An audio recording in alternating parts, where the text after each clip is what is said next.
3 tane maşının var. Hansı gününüzə gülürsünüz? Hə? Fəhlə belə sizdən yaxşı yaşır. Fəhlə. Bax, fəhlə barı daş daşıyan. Fəhlə saatına 20 dollar pul alır. Bəsdiriz də biraz bir insanınız olsun. Heç nə yazmayın. Sizdən heç nə yazmaq da gözləmirlər. Heç kəs də sizdən xahiş eləmir ki, otur nəsə yaz. Qardaş, otur, sakit izlə. Xoşuna gəlmir, siktir get. Bu 10 ildən sonra öləcək, 15 ildən sonra Qabil öldü. Nə əldə eləyəcəksən? Mən öldüm. Nə əldə eləyəcəksən? Eyni göt həyatı davam eləyəcəksən də qardaş. Hamı belə. Qabilin biri götünü dağıdayı bir sevinərdi. Nə olacaq? Anavın götünü dağıdırlar, kayf alacaqsan. Nə olacaq da? Tutaq ki, getdilər bunu vurdular, getdilər buna nəsə elədilər. Mənə bir tənə çatmır. Hələ kommentariyalarda şeylər öyrəm. Nə oldu, qulağımı kəsəcəydin? Nə oldu, qulağımı kəsəcəydin? Ay, gicdillaq, 50% gicdillaq olan camahat. Bəs sizə o qədər vədlər veriblər. Çıxın büyün, ay sizin anavızı sikin. Bu sözləri demişdiniz bizə. Niyə eləmədiniz? Hə? Mən söz deyəndə, başqası söz deyəndə eləməyəndə göt olur. Onlar sizə hər il söz verirlər ki, gələn il zor olacaq. Gələn ildə sizin ağzınızda verirlər. Onda niyə səs çıxarmısınız, demirsiniz? Ay, qəhbə hakimiyyət, bizi niyə sikirsiniz?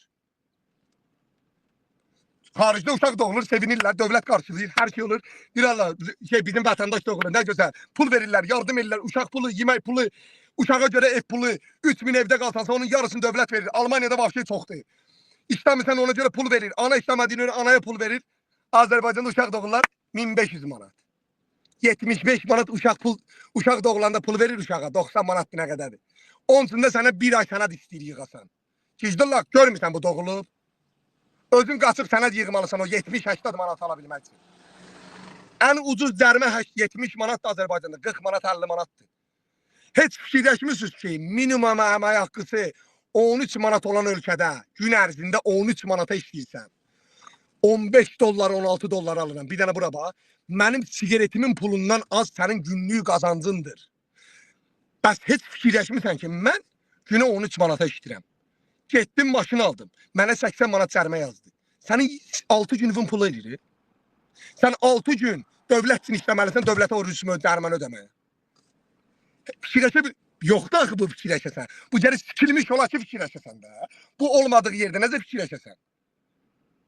Hə, bax indi buna cavab verin. Oturun mənə cavab verin ki, səhv deyir bu. Mən ki kimisə oturub at çəkib söymürəm. Mən reallığı deyirəm. Mən sizin başınızın işləməməyini deyirəm. Sizə o hakimiyyət belə azdır. O hakimiyyət sizə belə azdır. Hər qoyuna görə bir çoban qoyulur. Bax, siz kimi qoyunlara görə o cür idarə olunmaq siz üçün hətta belə azdır. Çox azdır ya. Bu qədər də belə. Sizi bura qədər poxun içində saxlamalıdırlar. Ağzınıza suyla, damcıyla su verməlidirlər, yemək verir. Onda bəlkə qeyrətə oyandınız ki, belə sikib çevirməliyik. Bəsdir bu qədər. 6 dənə evində uşaq olan var. O gün baxıram. Gör nə vəziyyətdir. Ölkənin vəziyyətinə bax. Ölkədə vəziyyət. TikTokerlər gedir kasıbların evinə oturur. 3 dənə uşağı var. Bir otaqlı evdə qalır. Kirada qalır. Bunun üçün pul yığılır. Millət niyə yığmalıdır onun üçün pulu? Millət şişib düzəldib o uşaqları. Hə? Ər-arvad düzəldib. O millətin vətəndaşıdır, yoxsa dövlətin vətəndaşıdır o evdə doğulan, böyüyən uşaq? Hə?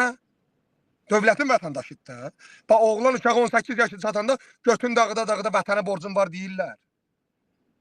Hə? Fikirləşin də biraz da. Biraz insafınız olsun. Və qazi gedir, özdə bizdə əlillik düşəsi qazilərə əlillik verməyiblər. Qazi gedir 80 manatını çıxartmağa görür ki, TikTokçu həftəlik pulunu çıxardır. 2000 yoxsa 3000 deyir ki... O gün paylaşdım. 2 gün əvvəl bir dənə söyüşsən, Peytərin bir... Demişsiniz belə Qabil söyüş pisdir. Peytər Cesidə söyüş da la, Azərbaycanda. TikTokda. Təzəlicə məşhur eləmişsiniz onu. Hansı şərəf orderinə görə məşhur eləmişsiniz? Hansı yaxşı əməlinə görə məşhur eləmişsiniz? Cesi xeyirxalq oğlandı, cəmaata yaxşılıq eləyir. Yalan sanavızı kimisi yaxşılıq eləyir. Sizin atdığınız pulla yaxşılıq eləyir də. Evin satıb yaxşılıq eləyir. Hə? Lamanla canlıya qoşulur. Laman deyir, mən əvvəli 2000 çıxardıram. Xaqocan cırığın balasını deyirsən də, o Xaqocan cırığın. Xaqo var, Xaqoya Cesi var. Xaqonun haqqında mənə o günlər məlumatlar veriblər. Xaqo nə eləyir? Uşaqlarla oturub, onun ətrafında bir nəfər vardı. Ağzının payını vurub. And olsun Allaha. Dövlət gedib bunu araşdırsın. Deyir, işləmədən necə özünə villa tikib? İşləmədən özünə necə Range Rover alıb? Hə? İşləmir də bu adam. İş yeri yox. Rəsmi iş yeri yox, qazancı yox, göstərmir. Heç yerdə işləmir, bütün günü cəmaatın evində yardım eləyir. Nə oldu bunu? Allah getirdi pulu, gələ. Hə? Kim getirdi Xaqoya o villanı? Gicdillaq evində işığı yandıra bilmirsən, Xaqo həyətində baseyn var. Pul verib otelin baseyində 10 manata çimə bilmirsən, Xaqo'nun həyətində baseyn var. Bizə nə deyib? Deyib ki, uşaqlara yardım eləyirlər, pul göndərlər, 100 manatdan cəmi 30 manatın kömək eləm, 70 manatın cibimə qoyuram. Nəyimə lazımdır deyir. Nəyimə lazım olacaq? Həyətində villanı necə tiksin? Gəlirsiniz, qatmısınız, vətən xainisiz. İkincisi ki, mən də cəmaatın başını əllədi, bu gicdillaq toplumu aldatsaydım, mən də cəmaatın pulunu alıb 3 manatını yedizdirib 50 manatın cibimə qoysaydım, səndən şapalas kimi yaşayardım. Amma kim elə qeyrəti ki, elə yaşamağın için.